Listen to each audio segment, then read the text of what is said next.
ଭୋଟରଙ୍କ ନାଁ ନେଇ ସୂଚନା ଦେଇଛନ୍ତି ରାଜ୍ୟ ମୁଖ୍ୟ ନିର୍ବାଚନ ଅଧିକାରୀ RS ଗୋପାଳନ। ସେ ଆହୁରି ମଧ୍ୟ କହିଛନ୍ତି ଯେ ଚିଠା ତାଲିକା ପ୍ରସ୍ତୁତ ହୋଇ ରାଜନୈତିକ ଦଳକୁ ଦିଆଯାଇଛି।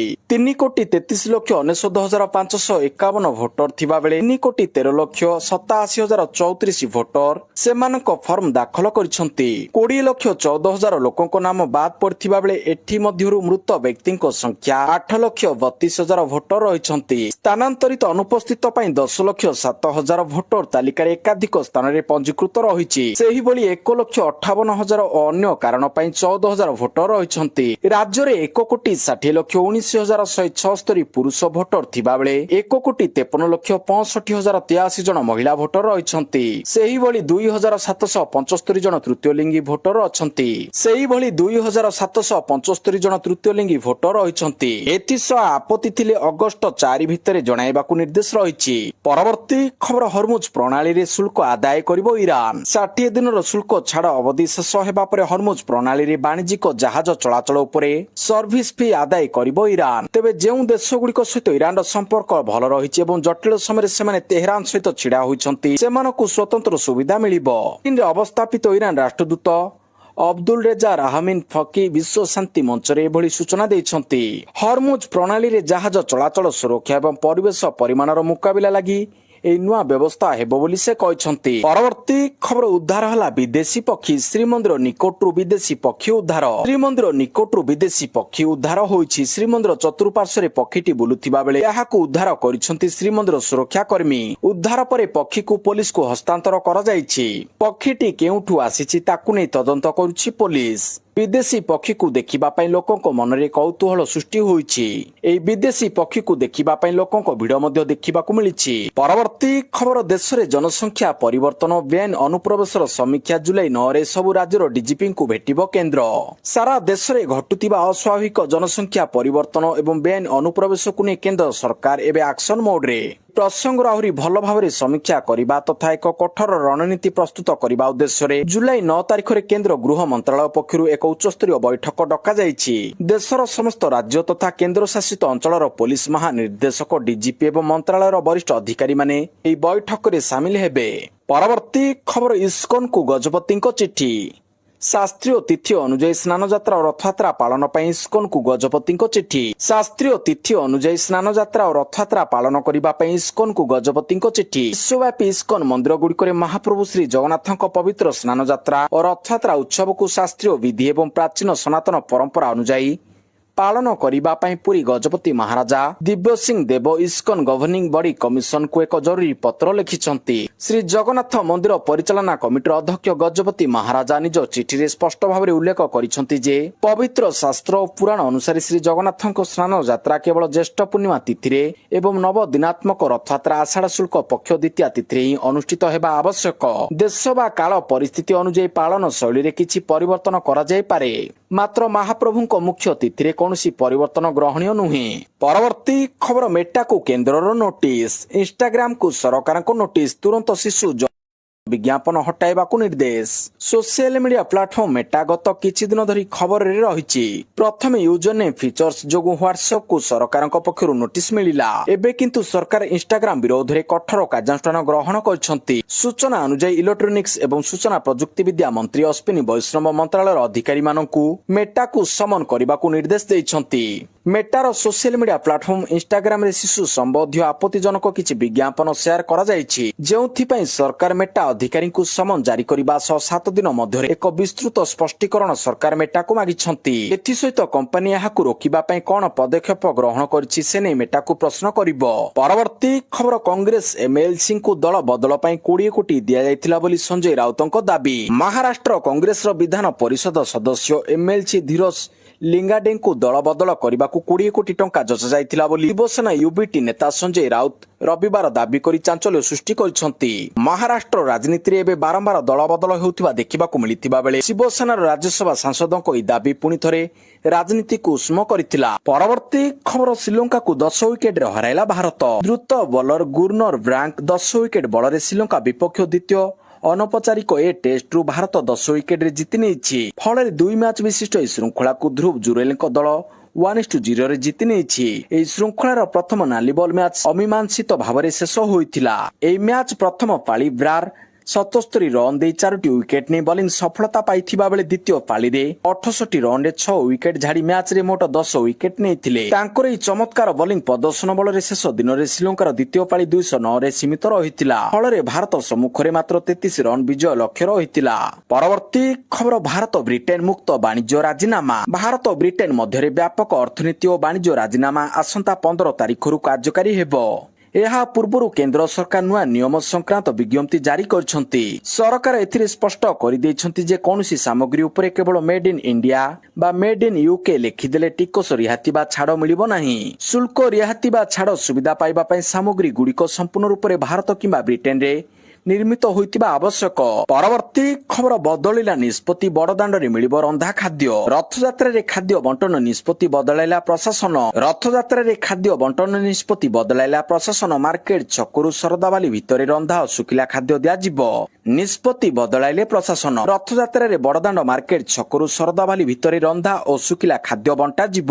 ଆଗ୍ରହୀ ସଂସ୍ଥା ଓ ବ୍ୟକ୍ତି ବିଶେଷ ପ୍ରଶାସନିକ ଅନୁମତି ନେଇ ମାର୍କେଟ ଛକଠାରୁ ଗୁଣ୍ଡିଚା ମନ୍ଦିର ପର୍ଯ୍ୟନ୍ତ ପ୍ରଶାସନ ପକ୍ଷରୁ ସ୍ଥିରୀକୃତ ସ୍ଥାନରେ ରନ୍ଧା ଓ ଶୁଖିଲା ଖାଦ୍ୟ ବଣ୍ଟନ କରିପାରିବେ। ମାତ୍ର ଶ୍ରୀମନ୍ଦିର ଠାରୁ ମାର୍କେଟ ଛକ ପର୍ଯ୍ୟନ୍ତ ବଡ଼ଦାଣ୍ଡରେ କୌଣସି ରନ୍ଧା ଖାଦ୍ୟ ପରିବେଷଣ କରାଯାଇ ପାରିବ ନାହିଁ। କେବଳ ଶୁଖିଲା ଖାଦ୍ୟ ବଣ୍ଟନ କରାଯିବ ବୋଲି ନିଷ୍ପତ୍ତି ନିଆଯାଇଛି। ଏହି ନିଷ୍ପତ୍ତି ଫଳରେ ଶ୍ରଦ୍ଧାଳୁମାନେ ବିଶେଷ ଉପକୃତ ହୋଇପାରିବେ ବୋଲି ମହାନଗର ନିଗମ ପକ୍ଷରୁ ସ୍ପଷ୍ଟ କରାଯାଇଛି। ପରବର୍ତ୍ତୀ ଖବର, 3 ଥର ବିବାହ କରିଥିବା ଏବଂ ପିଲାମାନଙ୍କୁ ଟିକା ଦେଇନଥିବା ଲୋକଙ୍କୁ ସରକାରୀ ଯୋଜନା ମନା। ଶୁଭେନ୍ଦୁ ଅଧିକାରୀଙ୍କ ବଡ଼ ଘୋଷଣା। ପଶ୍ଚିମବଙ୍ଗର ମୁଖ୍ୟମନ୍ତ୍ରୀ ଶୁଭେନ୍ଦୁ ଅଧିକାରୀ ଘୋଷଣା କରିଛନ୍ତି ଯେ ଯେଉଁମାନେ 2 ଥରରୁ ଅଧିକ ଥର ବିବାହ କରିଛନ୍ତି, ଯେଉଁମାନେ ସେମାନଙ୍କ ପିଲାମାନଙ୍କୁ ବାଧ୍ୟତାମୂଳକ ଟିକାକରଣ ଦେବାକୁ ମନା କରିଛନ୍ତି, ଯେଉଁମାନେ ସରକାରୀ ସ୍କୁଲରୁ କିଛି ଧାର୍ମିକ ଶିକ୍ଷାନୁଷ୍ଠାନକୁ ସ୍ଥାନାନ୍ତରିତ ହୋଇଛନ୍ତି କିମ୍ବା ଯେଉଁମାନେ ନାଗରିକ ନୁହନ୍ତି, ସେମାନେ ରାଜ୍ୟରେ ସାମାଜିକ କଲ୍ୟାଣ ଯୋଜନା ପାଇଁ ଯୋଗ୍ୟ ରହିବେ ନାହିଁ। ଏହି ସୁବିଧା ଗୁଡ଼ିକ କେବଳ ପ୍ରକୃତରେ ଯୋଗ୍ୟ ଏବଂ ଅଭାବୀ ଲୋକଙ୍କ ପାଇଁ ଉଦ୍ଦିଷ୍ଟ। କୌଣସି ଅଣ ଭାରତୀୟ ଏହି ସୁବିଧା ପାଇବେ ନାହିଁ। ପରବର୍ତ୍ତୀ ଖବର, ରଥଯାତ୍ରା ଦେଖିବା ପାଇଁ ପଦ୍ମ ବିଜେତାଙ୍କୁ ମୁଖ୍ୟମନ୍ତ୍ରୀଙ୍କ ନିମନ୍ତ୍ରଣ। ରାଜ୍ୟର ସମସ୍ତ ପଦ୍ମ ପୁରସ୍କାର ବିଜେତାଙ୍କୁ ଚଳିତ ବର୍ଷ ରଥଯାତ୍ରା ଦେଖିବା ପାଇଁ ମୁଖ୍ୟମନ୍ତ୍ରୀ ମୋହନ ଚରଣ ମାଝୀ ନିମନ୍ତ୍ରଣ କରିଛନ୍ତି। ପତ୍ର ଲେଖି ମୁଖ୍ୟମନ୍ତ୍ରୀ ଶ୍ରୀ ମାଝୀ କହିଛନ୍ତି, ଦେଶ ସମାଜ ପ୍ରତି ଆପଣମାନଙ୍କ ଅବଦାନ ପାଇଁ ଓଡ଼ିଶା ଗର୍ବିତ। କର୍ମକ୍ଷେତ୍ରରେ ଆପଣଙ୍କ ଦକ୍ଷତା, ନିଷ୍ଠା ଏବଂ ଆଦର୍ଶ ସେବା ଯୋଗୁଁ ଦେଶ ଆପଣଙ୍କୁ ପଦ୍ମ ପୁରସ୍କାରରେ ସମ୍ମାନିତ କରିଛି। ଆପଣଙ୍କର ଏହି ସଫଳତା ଆମ ସମାଜ ଓ ଆଗାମୀ ପିଢ଼ି ପାଇଁ ସର୍ବଦା ପ୍ରେରଣାର ଉତ୍ସ ହୋଇ ରହିବ। ପରବର୍ତ୍ତୀ ଖବର, ଗ୍ଲୋବାଲ ପାସପୋର୍ଟ ଇଣ୍ଡେକ୍ସରେ 125ତମ ସ୍ଥାନକୁ ଖସିଲା ଭାରତ। ଗ୍ଲୋବାଲ ପାସପୋର୍ଟ ଇଣ୍ଡେକ୍ସ 2026ରେ ଭାରତ 125ତମ ସ୍ଥାନକୁ ଖସିଛି। ଗ୍ଲୋବାଲ ପାସପୋର୍ଟ ଇଣ୍ଡେକ୍ସ 2026ରେ ଭାରତ 125ତମ ସ୍ଥାନକୁ ଖସିଛି। ଗତ ବର୍ଷ ରାଙ୍କିଙ୍ଗରେ ଭାରତ ସାମାନ୍ୟ ଭଲ ସ୍ଥାନକୁ ଉଠିଥିବା ସତ୍ତ୍ୱେ ଟପ୍ 100 ସୂଚୀରୁ ବାଦ୍ ପଡ଼ିଛି। 2021 ଓ 2023ରେ ଭାରତ ପାସପୋର୍ଟ ରାଙ୍କିଙ୍ଗର 127ତମ ସ୍ଥାନରେ ଥିବାବେଳେ 2025ରେ 124ତମ ସ୍ଥାନକୁ ପହଞ୍ଚିଥିଲା। ଏବେ ଭାରତୀୟ ପାସପୋର୍ଟରେ 26ଟି ଦେଶକୁ ବିନା ଭିସାରେ ଯାତ୍ରା କରିହେବ। ଭାରତୀୟ ପାସପୋର୍ଟ ରାଙ୍କିଙ୍ଗ ନାମିବିଆଠୁ ତଳେ ଓ ଫିଲିପାଇନ୍ସ, ମରକୋ ଏବଂ ଉଜବେକିସ୍ତାନ ଭଳି ଦେଶଙ୍କ ପଛରେ ରହିଛି। ଭାରତୀୟ ପାସପୋର୍ଟଧାରୀ Bhutan, Nepal, Jamaica, Macau, Palestine, ନ୍ୟୁଟିସିଆ, ଅଙ୍ଗୋଲା ଓ ବାରବୋଡାସ ଭଳି ଦେଶକୁ ବିନା ଭିସା ଅଥବା ଭିସା ଅନ୍ ଆରାଇଭଲରେ ଯାତ୍ରା କରାଇ ପାରିବେ। ପରବର୍ତ୍ତୀ ଖବର, ଗ୍ୟାସ ଭଣ୍ଡାର ସୃଷ୍ଟି କରାଯିବ, ସଂକଟ ସମୟରେ ବ୍ୟବହାର ହେବ। ଅଶୋଧିତ ତୈଳ ଭଳି ପ୍ରାକୃତିକ ଗ୍ୟାସ ଗଚ୍ଛିତ ରଖିବା ଲାଗି ନୂଆ ଭଣ୍ଡାର ସୃଷ୍ଟି କରିବାକୁ ଭାରତ ସରକାର ଲକ୍ଷ୍ୟ ରଖିଛନ୍ତି। ମଧ୍ୟପ୍ରାଚ୍ୟ ଯୁଦ୍ଧ ପରେ ଯୋଗାଣରେ ଦେଖାଦେଇଥିବା ସମସ୍ୟାକୁ ଦୃଷ୍ଟି ରଖି ସରକାର ନିଜ ପାଖରେ କିଛି ଦିନର ଗ୍ୟାସ ଗଚ୍ଛିତ ରଖିବାକୁ ଚାହୁଁଛନ୍ତି। ସେଥିପାଇଁ ତୈଳ କମ୍ପାନୀଗୁଡ଼ିକ ବିଭିନ୍ନ ବିକଳ୍ପ ଉପରେ ବିଚାର କରୁଛନ୍ତି। ଭୂତଳ ଗୁମ୍ଫା କିମ୍ବା ଭୂପୃଷ୍ଠ ଉପରେ କ୍ରାୟୋଜେନିକ ଏଲଏନଜି ଟ୍ୟାଙ୍କରେ ଗ୍ୟାସ ରହିବ।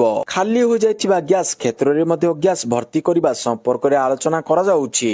ପରବର୍ତ୍ତୀ ଖବର, ଭୂଦାନ ଜମିର ବଣ୍ଟନ ଏବଂ ମ୍ୟୁଟେସନ ଉପରେ ପରବର୍ତ୍ତୀ ନିର୍ଦ୍ଦେଶ ପର୍ଯ୍ୟନ୍ତ ସ୍ଥଗିତାଦେଶ। ସମସ୍ତ ଆରଡିସି ଏବଂ ଜିଲ୍ଲାପାଳଙ୍କୁ ରାଜସ୍ୱ ସଚିବଙ୍କ ଚିଠି। ରାଜ୍ୟ ସରକାରଙ୍କ ଦୃଷ୍ଟିକୁ ଆସିଛି ଯେ ଭୂଦାନ ଜମିର ବଣ୍ଟନ କ୍ଷେତ୍ରରେ ପ୍ରଚଳିତ ନିୟମାବଳୀର ସମ୍ପୂର୍ଣ୍ଣ ପାଳନ ଏବଂ ସମ୍ପୃକ୍ତ ଜମିର ଅଭିଲେଖର ଯଥାର୍ଥ ଯାଞ୍ଚ ବିନା ହିତାଧିକାରୀମାନଙ୍କ ସପକ୍ଷରେ ବଣ୍ଟନ କରାଯାଉଛି। ଏହା ଫଳରେ ପରବର୍ତ୍ତୀ ସମୟରେ ମ୍ୟୁଟେସନ ଏବଂ ଜମି ପଟ୍ଟାରେ ଅନ୍ତର୍ଭୁକ୍ତି ସମୟରେ ବିଭିନ୍ନ ଆଇନଗତ ଜଟିଳତା ସୃଷ୍ଟି ହେବାର ଆଶଙ୍କା ରହିଛି। ଏହାକୁ ଦୃଷ୍ଟି ରଖି ଭୂଦାନ ଜମିର ବଣ୍ଟନ ଏବଂ ହିତାଧିକାରୀଙ୍କ ସପକ୍ଷରେ ମ୍ୟୁଟେସନ ପ୍ରକ୍ରିୟାକୁ ପରବର୍ତ୍ତୀ ନିର୍ଦ୍ଦେଶ ପର୍ଯ୍ୟନ୍ତ ସ୍ଥଗିତ ରଖିବାକୁ ରାଜସ୍ୱ ଓ ବିପର୍ଯ୍ୟୟ ପରିଚାଳନା ବିଭାଗ ନିଷ୍ପତ୍ତି ନେଇଛି। ପରବର୍ତ୍ତୀ ଖବର, ପୁରୀରୁ କୋରାପୁଟକୁ ଗଡ଼ିବ ସ୍ପେଶାଲ ଟ୍ରେନ୍। ଆଜି ପୁରୀ କୋରାପୁଟ ଏକ୍ସପ୍ରେସ ଓ ବ୍ରହ୍ମପୁର ଉଧନା ଅମୃତ ଭାରତ ଏକ୍ସପ୍ରେସର ଶୁଭାରମ୍ଭ ଓଡ଼ିଶାରେ ରେଳ ସଂଯୋଗୀକରଣକୁ ସୁଦୃଢ଼ କରିବା ଏବଂ ଯାତ୍ରୀ ସେବାରେ ଉନ୍ନତି ଆଣିବା ଦିଗରେ ଏକ ଗୁରୁତ୍ୱପୂର୍ଣ୍ଣ ପଦକ୍ଷେପ। ଆଜି ପୁରୀ ରେଳ ଷ୍ଟେସନରୁ ପୁରୀ କୋରାପୁଟ ଉଦ୍ଘାଟନୀ ସ୍ପେଶାଲ ଏବଂ ବ୍ରହ୍ମପୁର ରେଳ ଷ୍ଟେସନରୁ ବ୍ରହ୍ମପୁର ଉଧନା ଅମୃତ ଭାରତ ଏକ୍ସପ୍ରେସ ଟ୍ରେନ୍ ଉଦ୍ଘାଟନୀ ସ୍ପେଶାଲ ଟ୍ରେନ୍ ଗଡ଼ିବ। ମୁଖ୍ୟମନ୍ତ୍ରୀ ମୋହନ ଚରଣ ମାଝୀ ଏବଂ ରେଳ ସୂଚନା ଏବଂ ପ୍ରସାରଣ ତଥା ଇଲେକ୍ଟ୍ରୋନିକ୍ସ ଏବଂ ସୂଚନା ପ୍ରଯୁକ୍ତି ବିଦ୍ୟା ମନ୍ତ୍ରୀ ଅଶ୍ୱିନୀ ବୈଷ୍ଣବ ସବୁଜ ପତାକା ଦେଖାଇ ଶୁଭାରମ୍ଭ କରିବେ। ପୂର୍ବରୁ ସପ୍ତାହକୁ 3 ଦିନ ଚାଲୁଥିବା ବ୍ରହ୍ମପୁର ଉଧନା ଅମୃତ ଭାରତ ଏକ୍ସପ୍ରେସ ଏଣିକି ପ୍ରତିଦିନ ଚାଲିବ। ଏହି ଦୁଇଟି ଗୁରୁତ୍ୱପୂର୍ଣ୍ଣ ଯାତ୍ରୀବାହୀ ସେବା ଓଡ଼ିଶା ଭିତରେ ଏବଂ ଓଡ଼ିଶା ସହିତ ପଶ୍ଚିମ ଭାରତର ସଂଯୋଗୀକରଣକୁ ଯଥେଷ୍ଟ ଉନ୍ନତ କରିବ।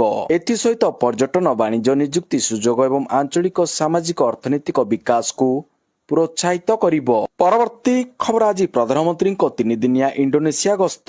ଭାରତର ବିକାଶମୂଳକ ସମାଧାନକୁ ନେଇ ଆଶାବାଦୀ ଇଣ୍ଡୋନେସିଆ।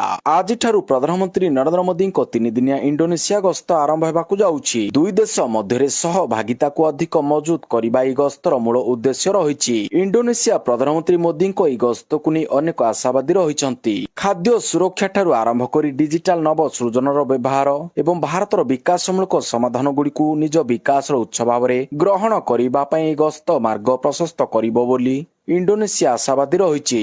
ପରବର୍ତ୍ତୀ ଖବର ସମବାୟ କ୍ଷେତ୍ରକୁ ମିଳିବ ନୂଆ ଗତି। ପଞ୍ଚମ ପ୍ରତିଷ୍ଠା ଦିବସରେ ଅମିତ ଶାହ କରିବେ ବିଭିନ୍ନ ପ୍ରକଳ୍ପର ଲୋକାର୍ପଣ। କେନ୍ଦ୍ର ଗୃହ ତଥା ସମବାୟ ମନ୍ତ୍ରୀ ଶ୍ରୀ ଅମିତ ଶାହ ଆଜି ନୂଆଦିଲ୍ଲୀର ଭାରତ ମଣ୍ଡପମରେ ସମବାୟ ମନ୍ତ୍ରାଳୟର 5ମ ପ୍ରତିଷ୍ଠା ଦିବସ ସମାରୋହରେ ଯୋଗଦେବେ।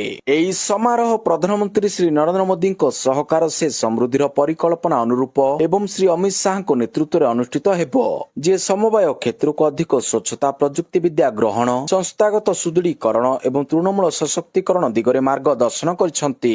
ପରବର୍ତ୍ତୀ ଖବର ସାଂସଦ ସମ୍ବିତ ପାତ୍ରଙ୍କ ହ୍ୱାଟ୍ସଆପ୍ ହ୍ୟାକ୍। ପୁରୀ ବିଜେପି ସାଂସଦ ସମ୍ବିତ ପାତ୍ରଙ୍କ ହ୍ୱାଟ୍ସଆପ୍ ଆକାଉଣ୍ଟ ହ୍ୟାକ୍ ହୋଇଯାଇଛି।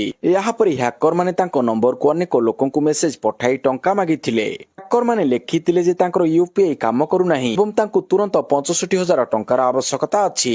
ସାଂସଦ ସମ୍ବିତ ପାତ୍ର ଏହା ଜାଣିବା ପରେ ନିଜର ଏକ୍ସ ଆକାଉଣ୍ଟରେ ପୋଷ୍ଟ କରି ସମସ୍ତଙ୍କୁ ସତର୍କ କରାଇଥିଲେ। ସେ ଲେଖିଥିଲେ, ମୋର ହ୍ୱାଟ୍ସଆପ୍ ନମ୍ବର ହ୍ୟାକ୍ ହୋଇଯାଇଛି। ମୋ ନମ୍ବରରୁ ମେସେଜ ପଠାଯାଇ ଟଙ୍କା ମଗାଯାଉଛି। ଏହି ସବୁ ମେସେଜ ଫେକ୍। ଏହି ସମ୍ପର୍କରେ ସେ ପୋଲିସ ଅଧିକାରୀମାନଙ୍କୁ ସୂଚନା ଦେଇଥିଲେ। ଲୋକଙ୍କୁ ତାଙ୍କ ନମ୍ବରରୁ ଆସୁଥିବା କୌଣସି ବି ମେସେଜ ବା ଟଙ୍କା ମାଗିବା ଅନୁରୋଧ ଉପରେ ବିଶ୍ୱାସ ନ କରିବାକୁ ଅପିଲ କରିଥିଲେ।